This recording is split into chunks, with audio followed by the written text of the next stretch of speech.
Hey, everybody. Welcome back to Unlocking the Paradigm Portal. I am your host, Sarah. And before I get started, I want to say for those who celebrate the holiday, happy Thanksgiving.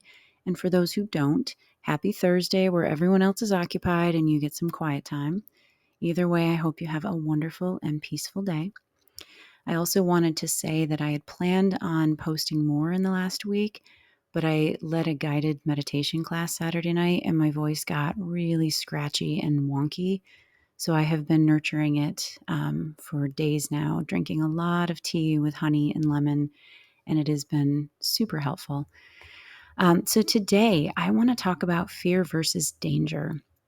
And as always, this is the conversation that has come up a lot in the last week with many, many people. And it's a concept that I have spent years thinking about.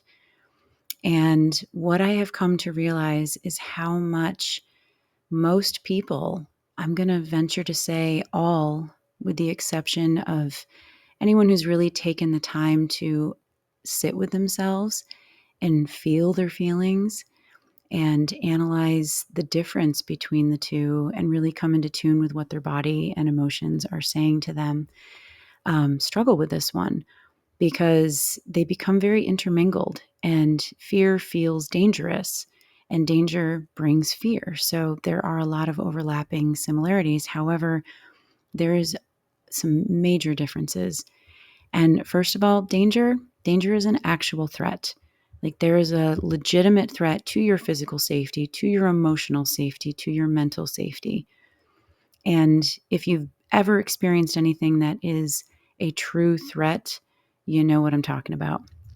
Fear is a sensation, it is an emotional response after some kind of triggering event or situation, and it brings up past experiences or imagined futures of what could happen or wouldn't happen or couldn't happen.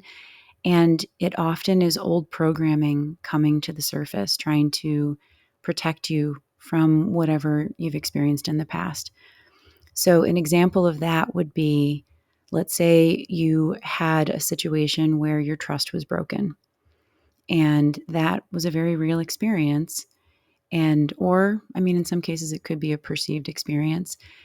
And that then embeds itself. It's like if we stick with the computer metaphors that I used in the last video, it is one of the foundational concepts in the coding of your previous operating system.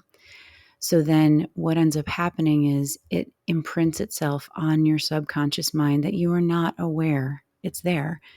And then every time you go to have a new relationship, move into a new situation, career, friendship, it doesn't matter what it is, that programming is going to be scanning for the potential for your trust to be broken again, which means your past is continuously getting projected into the present and it is coloring it before it even happens. So that is where that deeply embedded pattern will just keep coming up and trying to keep you safe, mind you. It is just like I said last time, where people criticize people pleasers, but it is an incredible survival strategy that your brain created to try to keep you in a state of balance and safety. So there's no shame around any of it. It's just having the recognition of who is actually in control of your thoughts, your actions, your behaviors, your emotions, all of that. And is it the past and the past experiences, or is it what is actually happening in front of you? So I do a lot with inner child work. I did a lot of inner child healing myself, and then I do that in my coaching practice. And it's just something I talk to people about a lot, that our subconscious is very dictated by a lot of childhood experiences. And so we all have this child inside of us. You know, they talk about, what is that? The Toys R Us song is playing in my head right now. I don't want to grow up. I'm a Toys R Us kid. We all have a kid inside of us. And that kid is kind of taking over frequently and driving the car. And so for me, I found it tends to be 14-year-old me. And she will pop up whenever there's anything that that version of me would find threatening. So I used to be, and I still do sometimes, I find myself scanning for, like, what are the strings attached to this? What is the underlying meaning behind it? And it's a trust thing. And when that comes up, once you can attune yourself to that kid inside of you and figure out what age are they and what feelings are they bringing up? What were they feeling? What did they need that they didn't get? And start nurturing that, that changes everything. But until then, that kid version of you is literally driving what you're doing. So when 14-year-old me comes up, I will often be like, listen, little Sarah, you don't even have a driver's license. Hop in the back seat. I'm the adult now, and I'm taking the steering wheel. I can recognize that that part of me is arising to the surface. There's a reason for it. And I can soothe that back down. And then the adult version of me, who has worked my butt off to break a lot of patterns, is like, hold up, I'm in control now. I am the one that is taking charge with this new and improved, updated operating system. And I got to say, it feels very empowering when you can do it. And side note, one of the most important parts is be patient with yourself, be gentle with yourself. You're going to have many, many, many times that you will fall into the old patterns, and that's okay. It's just being able to recognize it and then intentionally and actively make changes. So, this comes back to the fear versus danger. And so, when any kind of situation brings up the feelings of fear, I am going to challenge you to take a pause and feel it, because fear is just sensations. That's it. And scan your surroundings, scan the situation, and observe and get very curious and ask yourself, is there actually a threat? Am I actually in a position where I am unsafe right now? And if you are, get out. Whatever that may be. If you need to call someone, if you need to literally flee, then you do whatever you need to do to get away from legitimate danger. And if there is not an actual threat in front of you, that's where I challenge you to get very, very quiet with yourself. If you need to remove yourself from the situation, let's say there's a conflict that's come up or an argument or something, it is okay. And I personally will give you permission to say, I need to step away and just sit with this for a little bit and be with yourself. And this ties back to the last video on stillness. Be with yourself and feel, what is your body telling you in this moment? What does fear feel like? Are your hands sweaty? Is your heart pounding? Is your stomach clenching? Notice the signs your body is trying to give you, because it is giving you very, very valuable guideposts to what is going on within you. And the more that you can recognize how your body responds to fear, and especially there's nuances depending on the situation. If it's conflict, if it's rejection, if it's failure, you may have slightly different responses. If anxiety comes up, that is a huge, huge indicator from your nervous system that there's something for you to recognize. It's like giving you it's throwing the flag on the field. I don't really know football that well, but I've been learning it. The flag has been thrown, and your body is trying to get your attention that something is haywire or something is coming up, and you can either avoid it, which is a pretty common response. You can throw on the blinders and put on the happy face and act like everything's fine and brushed under the rug, or you can face it head on. And here's the cool thing. When you face it head on, that, my friends, is where growth happens. And that is where you start taking charge of your life. You regain control of yourself. And it is so beyond empowering. It feels like finally being the grown up instead of being the child. And so you need to recognize the body signs. And for anyone who is dissociated from their body, this will be particularly challenging. And this is the baby step. Just notice. And after you've noticed the physical symptoms, that's when just be present with your thoughts. What thoughts are coming up right now? And what is the actual situation that you were in? And what is the conflict? What is the failure that you're afraid is going to happen? What is the rejection that you are perceiving is going to happen? And look at it as just the facts. I say this with people all the time, just the facts, ma'am.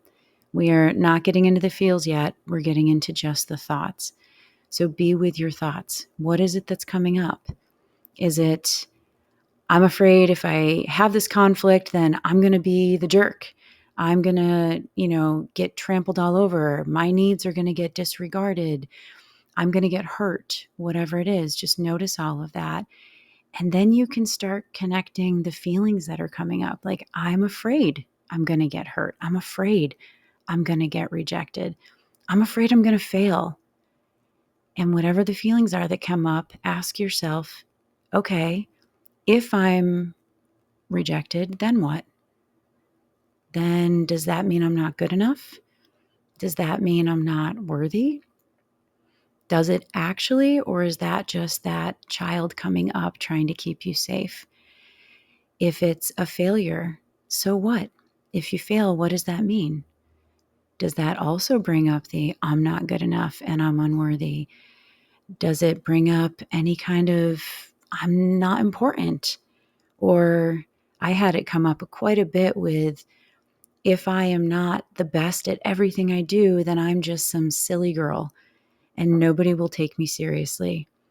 And if you can't tell by the way that I phrase that, that was literally the thought that came up when I sat quietly with it. And it felt a bit like a gut punch. And I could see that was just that young version of me who didn't want to be seen as some silly, unimportant girl. And as soon as I recognized that, I was like, hold up. I can only be viewed that way and take that to heart if I'm also seeing myself that way. And thank you, no, that's not happening anymore. So none of this can change until you allow yourself the time and the space and the quiet to be with yourself. Try to leave aside just for a little bit of time all the busyness, all the things you think you need to be doing, all the distractions, all the voices of other people that are coming up in your head, and what are they going to think? What are their opinions? How are they going to see me? And just ask yourself, how do I see me? What do I think about myself? And what do I truly want for myself? And what would make me happy? And most adults that I talk to don't really know who they are now or what will make them happy now. And the more that you can get clear on that, that fear starts to abate and it starts to simmer down and then it starts to fade out a little bit. And it'll still poke up once in a while just to check in and see like, all right, you've been working on this. How you doing with it? And it's okay to feel it because once you've worked through it, then you're able to not only feel it, but to process it by recognizing, is there danger? Am I in danger? What am I feeling in my body? What are the thoughts coming up right now? What are the feelings tied to it? And what is deeply underneath all of that? So with this, I want to also bring up that old operating system that is running on hypervigilance and scanning for anything that could be emotionally challenging. That is the nervous system when it is running in hypervigilance. It is keeping you in a state of fight, flight, freeze. And the fourth one that a lot of people don't seem to talk about is fawn. So as you become more aware of identifying fear versus danger, I will also challenge you to recognize what is your nervous system's response to this potential danger or perceived danger, and to the fears that are coming up. Do you go into fight mode? You'll see this a lot with people that get really aggressive or that verbally engage in confrontations and they go into fight mode. And if that's what you do, ask yourself, why? Do you feel powerless in that moment? So you're trying to fight in order to regain some sense of power. Do you feel out of control? So you're using that to try to regain some control. If you go into flight mode, you'll see that a lot with people who have very avoidant tendencies. But also people that, perhaps as a child would get scared, so they would like run and hide. And if you have kind of a runner mentality where conflict or any of the fears, again, I keep saying rejection and failure because those two have come up quite a bit lately with people, but you may find yourself wanting to run the other way. And literally think of it as that kid inside of you is trying to run away from those feelings to stay safe. And that's okay. It's just noticing it and deciding, do I want to keep running away or do I want to stand firm and handle this and be the adult self? So the freeze mode, that one I often see in my client practice, people that have experienced trauma, like pretty severe stuff often will freeze. And it's like a panic. You literally go completely frozen because you don't know what else to do. And running feels scary and fighting doesn't feel like an option. And you literally become like a statue. And it's like, what is that phrase? Analysis paralysis. Like your mind just goes into overload and you shut down. So sometimes also this will come up in that shutdown kind of way of people that just, they don't leave a conflict, but they disengage and they just go quiet. They just go still. And there's just no interaction. This is also like the deer in the headlights. So if you have that one, just notice it and see, does that work for you or is that outdated programming at this point? And then fawn. Fawn is the people pleaser mode too. It is learning that when there's a conflict, when there is a scary emotion, you go into trying to make nice with everyone or kiss up to people or, smooth things over. If you've ever had any kind of interactions with someone who is very domineering or manipulative, or you see this a lot with narcissism, and not everyone is a narcissist, but a lot of people have heavy narcissistic traits. So you learn that appeasing the other person will keep it emotionally safe, physically safe, mentally safe, whatever it may be. And the problem with that is that it becomes self-abandonment and you're not honoring yourself because you're so focused on keeping the peace and not making waves. So the other thing with all four of these hypervigilant responses is that you may have a combination. Like I did a bodywork session with someone a year ago, and I knew that I had for my whole life been operating in this nervous system overload, like sympathetic nervous system activation at all times. But it was so convoluted and I couldn't see it clearly until I had this session. And in the session, there was one area of my body, which is where a lot of the trauma was stored. And when attention was paid to it, it was that 5 alarm fire, like going off inside of me. And I felt that I went into a combination of flight and freeze. So my mind was screaming, this is not safe, get out, get out, get out, like literally screaming it.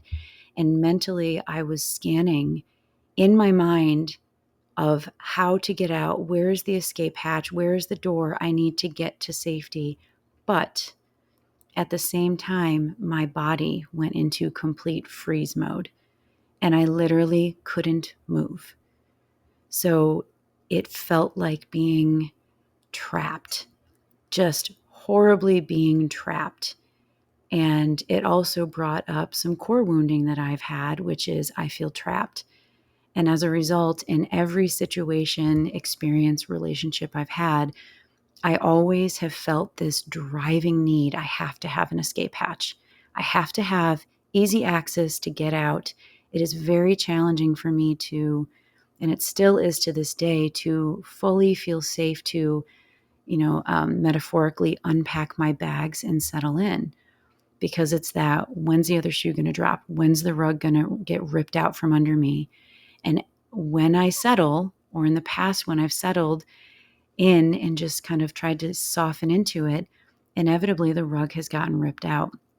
And I've ended up running into, literally running, being intentionally used, flight mode. But I didn't realize the feelings that I was having in my body.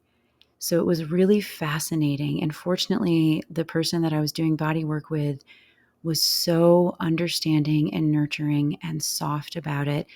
And he knew what was coming up, and he just held space for me as I sobbed and came into this very intense awareness of this stuck energy of needing to flee and feeling unable to do so.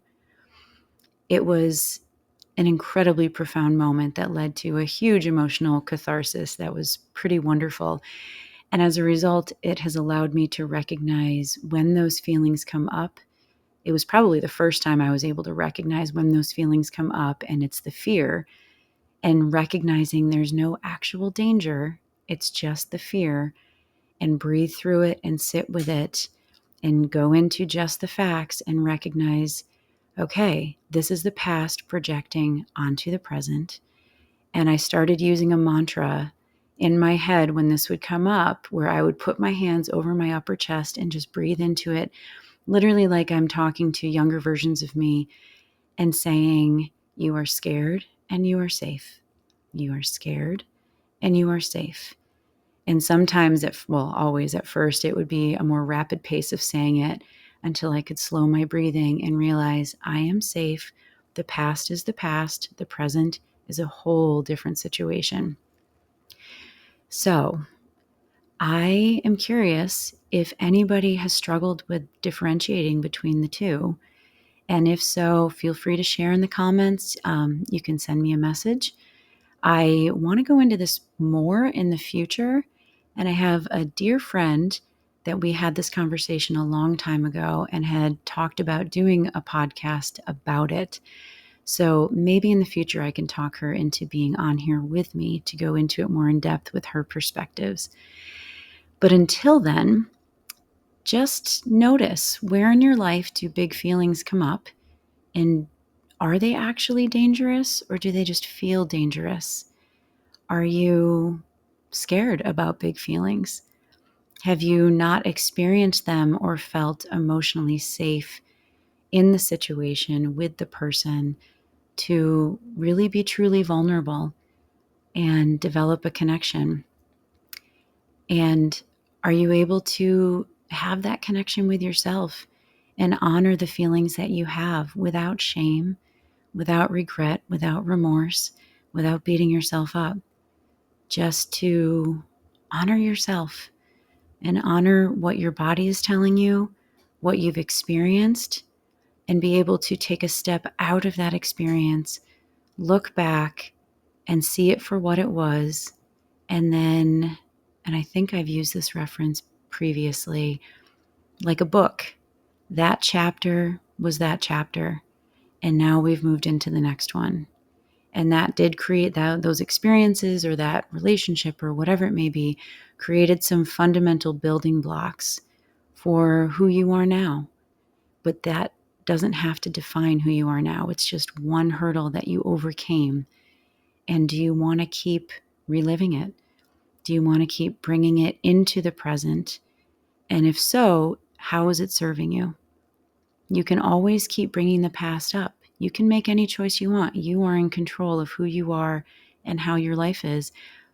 But ask yourself, how is it serving you? Is it bringing joy to your life? Is it shining a light on experiences that you've had in order to see the patterns for you to recognize and heal through? Or is it keeping you pulled back into this repetitive loop? And whatever you decide, whatever you come up with, do it with intention. If holding on to the past and staying there is what you want to do, then make that choice. that is okay. But do it fully clear of what you're doing, why you're doing it, and what it's bringing to you. And if you realize that whatever that past is that's being projected into the present is bringing you sadness or bringing you heartache or replaying hurts that don't feel so good anymore, or are keeping you in a state of chaos and disruption, like the footing underneath you is just never quite stable. Is that what you want now? That may have been your comfort zone in the past, but is it still now? And if it's not, it doesn't mean it's easy, but it takes some courage and some bravery to say, no, thank you. And then, like Marie Kondo, thank it for its experience and for what you learned and the growth that you got, and release it and move forward and decide what is your new state of balance. What do you want when you let go of those fears? Or what are you learning through those fears? So, for today, since it's a day that we are supposed to be full of gratitude and recognizing the beautiful gifts, try to live in that today and notice even the worst things you've experienced, what lessons came out of it, and how are you a stronger person as a result? And is that something you want to stay in, or is that something you want to move out of? And the choice is yours. You create your future. You create your present.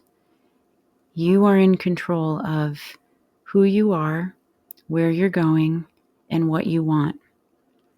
And recognize when the past and that younger version of you and that subconscious scanning hypervigilant radar is keeping you stuck. And you decide if stuck is where you're comfortable, that's okay.